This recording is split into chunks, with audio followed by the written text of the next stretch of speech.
करेंगे मॉलिक्यूल की बात करने जा रहे हैं। सबसे पहले हमने बात की थी एटम की। एटम की बात करने के बाद अब हम मॉलिक्यूल की बात करें। एटम की एविडेंस ऑफ एटम की सब कुछ हमने बातें कर ली थी। आज हम मॉलिक्यूल की बात करने जा रहे हैं।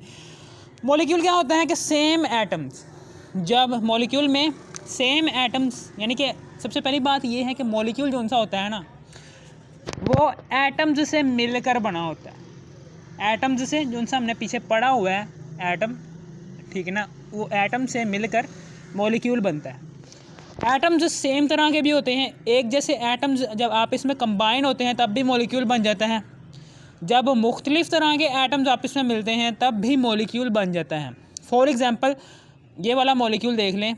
जब सेम एटम्स, जब hydrogen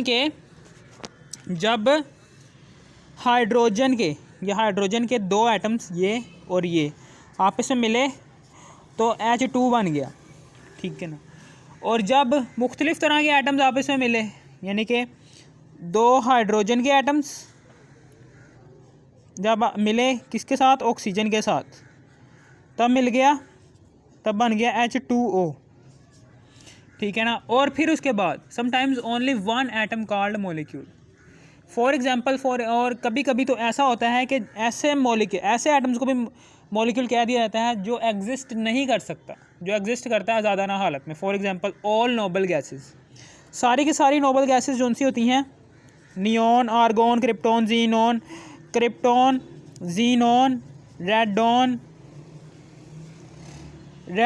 neon, argon, krypton, xenon, helium, neon, helium हो गया। ये सारी की सारी जो सी नोबल गैसेस हैं, ये सारी की सारी जो सी नोबल गैसेस हैं, ये सारी की सारी जो सी नोबल गैसेस हैं, ये सारी की सारी जो सी नोबल गैसेस हैं, ये सारी की सारी जो सी नोबल गैसेस हैं, ठीक है ना। ये एक जैसे एटम से मिलकर बने होते हैं, डिफरेंट एटम्स में भी मिलकर बने होते हैं। ये सारी की सारी नोबल गैसेस जो सी ये आज़ादाना इस इन्वायरमेंट में पाई जाती हैं, आज़ादाना एग्जिस्ट करती हैं, क्योंकि इनका ऑक्टेड, क्योंकि इनके वैलेंस शेल में इलेक्ट्रॉन्स जो से होते हैं वो डुप्लेट या ऑक्टेट रूल के मुताबिक इन के एटम्स को स्टेबल करके रखे होते हैं। इन्हें किसी दूसरे के साथ पंगा लेने की ज़रूरत ही नहीं पड़ती, ठीक है ना। हम इन तीनों से ही मॉलिक्यूल की तारीफ़ का अंदाज़ा लगा सकते हैं, ठीक है ना। समझ आ गई। यानी कि आप ये कह सकते हैं कि एक गिलास है, गिलास के अंदर पानी लो, वो पानी जो उनसे है, ये मॉलिक्यूल की तारीफ़ में बता रहा हूँ। एक गिलास है, गिलास के अंदर पानी लिया है, पानी जो सा है एक सब्सटेंस है। सब्सटेंस जो सी होती है आयनिक सब्सटेंस, कोवलेंट सब्सटेंस, कुछ भी हो सकता है। ये सब्सटेंस जो सी होती है ये आयनिक सब्सटेंस है, H2O है। आयनिक सब्सटेंस है ना, इसमें आयनिक कंपाउंड है, आयन्स से मिलकर बना हुआ है, H+ और OH नेगेटिव आयन्स, ठीक है ना। ये एक आयनिक सब्सटेंस है, ठीक है ना। इसमें जो सा रिपीटिंग पार्टिकल है, यानी कि जब आप पानी में जब आप देखोगे, पानी में हर एक मॉलिक्यूल जो सा रिपीट हो रहा है बार बार। पानी की ये जो सा वाटर है, वाटर सब्सटेंस जो आपने कैरी किया हुआ है इस गिलास के अंदर, ये गिलास में कैरी किया हुआ जो सा वाटर है, इसमें जो सा मॉलिक्यूल बार बार रिपीट कर रहा है अपने आप को, वो एक ही कर रहा है, वो है जी H2O। सबसे छोटा पार्टिकल जो बार बार रिपीट हो रहा है इस गिलास जार के अंदर में मौजूद पानी है उसको, वो है जी H2O है, ठीक है ना। सब्सटेंस है, H2O है, सबसे छोटा पार्टिकल होता है ये। इसी तरीके से अब हम आगे बात करते हैं the smallest particle of a substance which can exist independently, जो आज़ादाना अपना वजूद बरकरार रख सके। The smallest particle of a substance, एक सब्सटेंस का सबसे छोटा पार्टिकल, ठीक है ना, विच कैन एग्जिस्ट, जो एग्जिस्ट कर सकता है इंडिपेंडेंटली, आज़ादाना, इज कॉल्ड मॉलिक्यूल। हम इसे मॉलिक्यूल कहते हैं। हम इसे क्या कहते हैं? हम इसे मॉलिक्यूल कहते हैं। यानी कि ऐसा पार्टिकल जो किसी के साथ रिएक्शन नहीं कर सकता, यानी कि H2 है हाइड्रोजन, ये भी नहीं किसी के साथ रिएक्शन कर पाएगा। H2O है, ये भी नहीं किसी के साथ रिएक्शन कर सकता। ये सारे के सारे नोबल गैसेस हैं, ये भी इस इन्वायरमेंट में किसी के साथ रिएक्शन नहीं कर सकती, क्योंकि ये चारों के चारों जो उनसे हैं, ये जो उनसा हाइड्रोजन का कंपाउंड है, इसके अंदर दो एलिमेंट्स पाए जाते हैं। हाइड्रोजन के एलिमेंट के अंदर हाइड्रोजन के मॉलिक्यूल के अंदर 2 एटम्स पाए जाते हैं, हाइड्रोजन और हाइड्रोजन।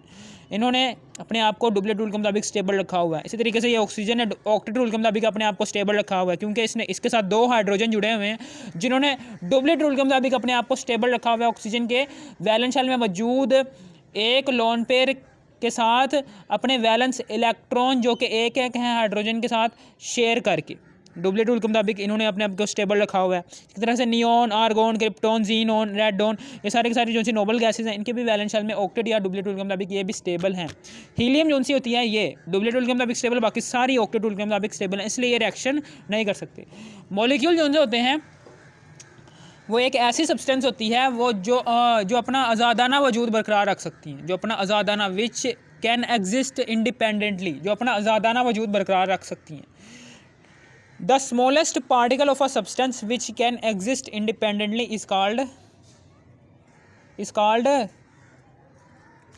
जो अपना आज़ादाना वजूद बरकरार रख सकती हैं, ठीक है ना। The smallest particle of a substance which can exist independently is called molecule, ठीक है ना। इसमें टाइप्स ऑफ मॉलिक्यूल जो उनसे होते हैं, इसमें सबसे पहले एटॉमिसिटी आता है।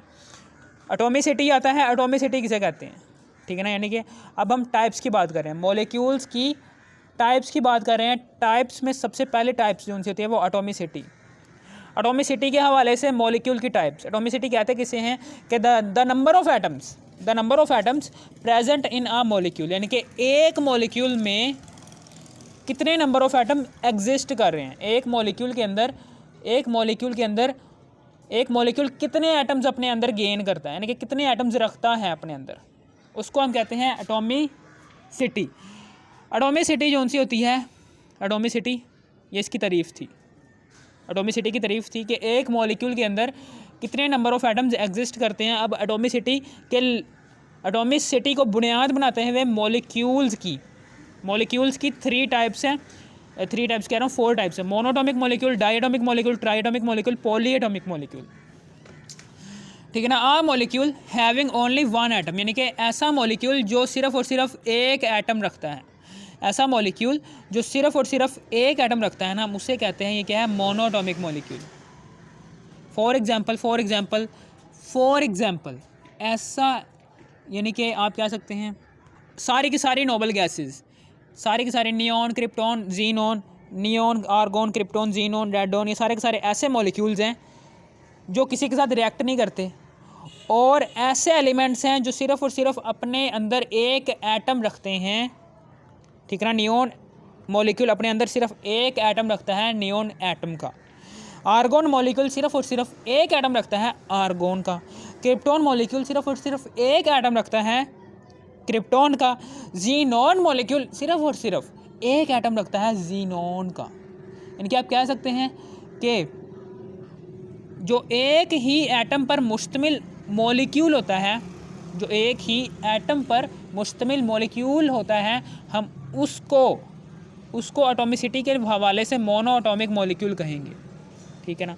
डायएटॉमिक मॉलिक्यूल एक ऐसा मॉलिक्यूल हैविंग 2 एटम्स, यानी कि ऐसे मॉलिक्यूल जो सिर्फ और सिर्फ 2 एटम्स पर मुश्तमिल हो, ऐसे मॉलिक्यूल जो 2 एटम्स रखते हों, जो 2 एटम्स से मिलकर बने हों, हम उन्हें कहते हैं डायएटॉमिक मॉलिक्यूल। फॉर एग्जांपल हाइड्रोजन के 2 एटम्स, ऑक्सीजन के 2 एटम्स, नाइट्रोजन के 2 एटम्स, क्लोरीन के 2 एटम्स, हाइड्रोक्लोरिक एसिड यानी कि H और Cl, H का एक, हाइड्रोजन का एक एटम और क्लोरीन का एक एटम, 2 एटम इसके डायएटॉमिक है। इसी तरीके से triatomic molecule having 3 atoms. Triatomic क्या होता है, ऐसा मॉलिक्यूल जो सिर्फ और सिर्फ 3 एटम्स पर मुश्तमिल हो, ऐसा मॉलिक्यूल ट्राइएटॉमिक मॉलिक्यूल हम किसे कहते हैं। एटॉमिसिटी के हवाले से ट्राइएटॉमिक मॉलिक्यूल हम उसे कहते हैं जो सिर्फ और सिर्फ 3 एटम्स पर मुश्तमिल, 3 एटम से मिलकर बनाओ। ट्राइएटॉमिक मॉलिक्यूल एक ऐसा मॉलिक्यूल होता है जिसके अंदर 3 एटम्स एग्जिस्ट करते हों, ख्वाह वो एक जैसे एटम्स हों, ख्वाह वो डिफरेंट एटम्स हो। फॉर एग्जांपल ओजोन के 3 एटम्स, फॉर एग्जांपल H2O के अंदर हाइड्रोजन के 2 एटम्स और ऑक्सीजन का 1 एटम है, ठीक है ना। कार्बन डाइऑक्साइड के अंदर कार्बन का 1 एटम और ऑक्सीजन के 2 एटम है। आपने ये अंदाज़ा लगाया हुआ कि इन तीनों कंपाउंड्स के अंदर इन तीनों मॉलिक्यूल्स के अंदर 3 एटम्स हैं, वो 3 एटम्स ख्वाह वो एक जैसे हैं, ख्वाह वो डिफरेंट हैं, एग्जिस्ट कर रहे हैं ना, तो इसलिए हम उस मॉलिक्यूल को कहेंगे, ये क्या है, ये ट्राइएटॉमिक मॉलिक्यूल है। पॉलीएटॉमिक मॉलिक्यूल एक ऐसा मॉलिक्यूल होता है कि जिसके अंदर 3 से ज़्यादा मॉलिक्यूल्स जिसके अंदर 3 से ज़्यादा एटम्स एग्जिस्ट करते हैं। एक ऐसा मॉलिक्यूल कि जिसके अंदर 3 से ज़्यादा एटम्स एग्जिस्ट करते हो ना, एक ऐसा मॉलिक्यूल जिसके अंदर 3 से ज़्यादा एटम्स एग्जिस्ट करते हो, एक ऐसा मॉलिक्यूल, पॉलीएटॉमिक मॉलिक्यूल एक ऐसा मॉलिक्यूल होता है कि जिसके अंदर 3 से ज़्यादा एटम्स एग्जिस्ट करते हो, ख्वाह वो डिफरेंट एटम्स में एग्जिस्ट करता हो वो मॉलिक्यूल, ख्वाह वो एक जैसे एटम्स में एग्जिस्ट करता हो वो मॉलिक्यूल, लेकिन 3 से ज़्यादा होने चाहिए, ठीक है ना। For example C6H12O6, for example C12H22O11, for example C6H6 CH4 methane, benzene, sugar और ग्लूकोज, ठीक है ना, ये हो गया। अब उसके बाद आगे हमने एटॉमिसिटी के हवाले से मॉलिक्यूल की 4 इकसाम का मुताला कर लिया। अब हम नेचर के हवाले से मॉलिक्यूल की 2 इकसाम का मुताला करने जा रहे हैं, होमोटॉमिक मॉलिक्यूल और heteroatomic molecule. Those molecules which consist of only one type of molecule, यानी कि ऐसे मॉलिक्यूल्स जो सिर्फ और सिर्फ एक टाइप, यानी कि आप कह सकते हैं कि होमोटॉमिक और हेट्रोटॉमिक में फ़र्क क्या है। होमोटॉमिक मॉलिक्यूल एक ऐसे मॉलिक्यूल्स होते हैं जिनके अंदर एक जैसे एटम्स एग्जिस्ट करते हों। फॉर एग्जांपल हाइड्रोजन में एक जैसे एटम्स एग्जिस्ट करते हैं हाइड्रोजन के। फास्फोरस के अंदर एक जैसे एटम्स एग्जिस्ट करते हैं फास्फोरस के 4 एटम्स। सल्फ़र में एक जैसे एटम्स एग्जिस्ट करते हैं, सल्फ़र के 8 एटम्स एक जैसे एटम्स हैं। क्लोरीन में भी एक जैसे एटम्स एग्जिस्ट करते हैं, ठीक है ना, क्लोरीन के। हाइड्रोजन, फास्फोरस, सल्फ़र, कोई दूसरा एटम इन मॉलिक्यूल्स में ऐड नहीं हुआ जो मुख्तलिफ हो, यानी कि हाइड्रोजन के अंदर कोई दूसरा एटम, हाइड्रोजन मॉलिक्यूल के अंदर कोई दूसरा हाइड्रोजन मॉलिक्यूल के अंदर जो उनसे एटम्स एग्जिस्ट कर रहे हैं वो सिर्फ और सिर्फ हाइड्रोजन के एग्जिस्ट कर रहे हैं। फास्फोरस मॉलिक्यूल के अंदर जो उनसे एटम्स एग्जिस्ट कर रहे हैं वो सिर्फ और सिर्फ फास्फोरस एटम के एग्जिस्ट कर रहे हैं। सल्फ़र मॉलिक्यूल के अंदर जितने भी एटम्स एग्जिस्ट कर रहे हैं वो सिर्फ और सिर्फ सल्फ़र एटम्स के ही एग्जिस्ट कर रहे हैं, ठीक है ना। इसी तरीके से क्लोरीन मॉलिक्यूल के अंदर जितने भी एटम्स एग्जिस्ट कर रहे हैं वो सिर्फ और सिर्फ क्लोरीन के ही एग्जिस्ट कर रहे हैं। यानी कि आप कह सकते हैं कि एक जैसे एटम्स पर मुश्तमिल जो उनसे कम मॉलिक्यूल्स होंगे हम उसे कहेंगे ये क्या है, होमोटॉमिक मॉलिक्यूल नेचर के हवाले से। और नेचर के हवाले से हेट्रोटॉमिक मॉलिक्यूल, नेचर में दूसरी किस्म है। नेचर के हवाले से मॉलिक्यूल को हमने 2 में डिस्ट्रीब्यूट किया गया है, होमोटॉमिक मॉलिक्यूल की तो हमें समझ आ गया। अब हम हेट्रोटॉमिक मॉलिक्यूल की समझ कर रहे हैं कि ऐसे एलिमेंट्स, ऐसे मॉलिक्यूल जो डिफरेंट, जो ऑपोजिट। हेट्रोटॉमिक मॉलिक्यूल क्या होता है? हेट्रोटॉमिक मॉलिक्यूल जो सा होता है वो दोज ऑपोजिट, यानी कि हेट्रो एटॉमिक मॉलिक्यूल किसे कहते हैं? ऐसा मॉलिक्यूल जो डिफरेंट टाइप ऑफ एटम्स से मिलकर बनाओ, यानी कि ऐसा मॉलिक्यूल के जिसके अंदर मुख्तलिफ़ किस्म के एटम्स एग्जिस्ट कर रहे हो, ऐसा मॉलिक्यूल को जो मुख्तलिफ़ एटम्स पर मुश्तमिल हो। फॉर एग्जांपल हाइड्रोक्लोरिक एसिड, इसके अंदर 2 different type of atoms exist कर रहे हैं, एक हाइड्रोजन का, एक क्लोरीन का। इसी तरीके से ग्लूकोज है, ग्लूकोज मॉलिक्यूल के अंदर 3 different types of atoms exist कर रहे हैं, कार्बन, हाइड्रोजन और ऑक्सीजन के एटम्स। कार्बन के 6 एटम्स, हाइड्रोजन के 12 एटम्स और ऑक्सीजन के 6 एटम्स एग्जिस्ट कर रहे हैं ग्लूकोज मॉलिक्यूल के अंदर, जो कि डिफरेंट हैं। इसी तरीके से H2O के अंदर, H2O मॉलिक्यूल के अंदर different types of atoms exist कर रहे हैं, हाइड्रोजन के 2 एटम्स और ऑक्सीजन के 1 एटम, ठीक है ना। मॉलिक्यूलर मास क्या होता है? मॉलिक्यूलर मास यानी कि आप कह सकते हैं कि टाइप्स में तीसरी वाली टाइप। हमने मॉलिक्यूल्स की टाइप्स की बात कर रहे हैं, मॉलिक्यूल्स की टाइप्स की बात कर रहे हैं। उसके 3 पॉइंट्स थे। एटॉमिसिटी के हवाले से हमने 4 टाइप्स पढ़ी मॉलिक्यूल्स की, और फिर उसके बाद इसका दूसरा पॉइंट था नेचर का। नेचर के हवाले से हमने 2 टाइप्स मज़ीद पढ़ी मॉलिक्यूल की। मॉलिक्यूलर मास, ये इसका तीसरा पॉइंट था। मॉलिक्यूलर मास किसका था? तीसरा पॉइंट था इसका। तीसरा पॉइंट क्या था इसका? मॉलिक्यूलर मास किसका? टाइप्स ऑफ मॉलिक्यूल में तीसरा पॉइंट था मॉलिक्यूलर मास। इसमें हमने पढ़नी है अब हम मैक्रो मॉलिक्यूल्स और माइक्रो मॉलिक्यूल्स। मैक्रो मॉलिक्यूल्स में ऐसे मॉलिक्यूल्स होते हैं कि जिनका मॉलिक्यूलर वेट ज़्यादा होता है, हाई मॉलिक्यूलर वेट होता है, जिनका वज़न ज़्यादा होता है। ऐसा मॉलिक्यूल के जिसके अंदर वेट जो सा उसका ज़्यादा हो। माइक्रो मॉलिक्यूल ऐसा मॉलिक्यूल कि जिसका वेट कम हो, ठीक है ना। Those molecule which have high molecular weight और those molecule which have smaller molecular weight, ठीक है ना। For example high molecular weight में हेमोग्लोबिन आ जाती है, जो कि आपके ब्लड के अंदर हेमोग्लोबिन मौजूद होता है। हेमोग्लोबिन क्या करता है, ये ऑक्सीजन को पकड़ता है, ऑक्सीजन को पकड़ने के बाद इसको पूरे जिस्म के अंदर खून के ज़रिए पूरे जिस्म के अंदर पहुंचाता है। यानी कि ऑक्सीजन कैरिंग प्रोटीन है, ऐसी प्रोटीन है कि जो सिर्फ और सिर्फ ऑक्सीजन को लेता है और पूरे के पूरे जिस्म में खून के बहाव के ज़रिए फ़्लो करवाता है ऑक्सीजन को, ताकि हमारा जिस्म जो उनसे है वो ऑक्सीजन को सही तरीके से एब्जॉर्ब करके उसका इस्तेमाल कर सके। हेमोग्लोबिन जो सा होता है वो एटम्स होते हैं और मॉलिक्यूलर वेट होता है। हेमोग्लोबिन जो सा होता है एक एटम्स और मॉलिक्यूलर वेट, एटम्स और मॉलिक्यूलर वेट। एटम्स हेमोग्लोबिन में 10,000 एटम्स पर मुश्तमिल होता है। ये एक ऐसा मॉलिक्यूल होता है, ऐसा मैक्रो मॉलिक्यूल होता है जिसका वेट 10,000 एटम्स जब आपस में कंबाइन होते हैं फिर जाके इतना बड़ा सा मॉलिक्यूल बनता है हेमोग्लोबिन का। इसका मॉलिक्यूलर वेट होता है 68,000 टाइम्स, यानी कि 68,000 गुना ज़्यादा होता है हाइड्रोजन एटम्स से। ठीक है ना, समझ आ गई। ये था हेमोग्लोबिन जो कि एक मैक्रो मॉलिक्यूल है जिसका वेट हाइड्रोजन के एक एटम से 68,000 गुना ज़्यादा होता है, 68,000 गुना heavier than one hydrogen atom. ठीक है ना, और हेमोग्लोबिन 10,000 एटम से मिलकर बना होता है, इसलिए इसका मॉलिक्यूलर वेट भी ज़्यादा होता है। मॉलिक्यूलर वेट का मतलब ज़्यादा होने का मतलब क्या है कि ये मॉलिक्यूल की किस किस्म से ताल्लुक़ रखता है, जो कि मॉलिक्यूलर मैस में मैक्रो मॉलिक्यूल से एग्जिस्ट करता है। ठीक है, इससे ताल्लुक़ रखता है। इसी तरीके से माइक्रो मॉलिक्यूल क्या होता है, those molecules which have small molecular weight, यानी कि ऐसा मॉलिक्यूल कि जिसका मॉलिक्यूलर वेट बहुत ही कम होता है। ऐसा मॉलिक्यूल कि जिसका मॉलिक्यूलर वेट कम होता है। ऐसा मॉलिक्यूल कि जिसका मॉलिक्यूलर वेट कम होता है। ऐसा मॉलिक्यूल कि जिसका मॉलिक्यूलर वेट कम होता है, यानी कि जिसके अंदर एटम्स की तादाद कम हो। जाहिर सी बात है, अगर एटम्स की तादाद कम होगी तभी तो उसका मॉलिक्यूलर वेट कम होगा ना। ठीक है ना। फॉर एग्जांपल वाटर है, वाटर के अंदर सिर्फ और सिर्फ 3 एटम्स हैं। 3 एटम्स हैं जिसकी वजह से हम कह सकते हैं ये क्या है, 3 एटम्स रखने की वजह से ये क्या है, ये एक माइक्रो मॉलिक्यूल है जिसका मॉलिक्यूलर वेट कम है एज़ कम्पेयर टू हेमोग्लोबिन के।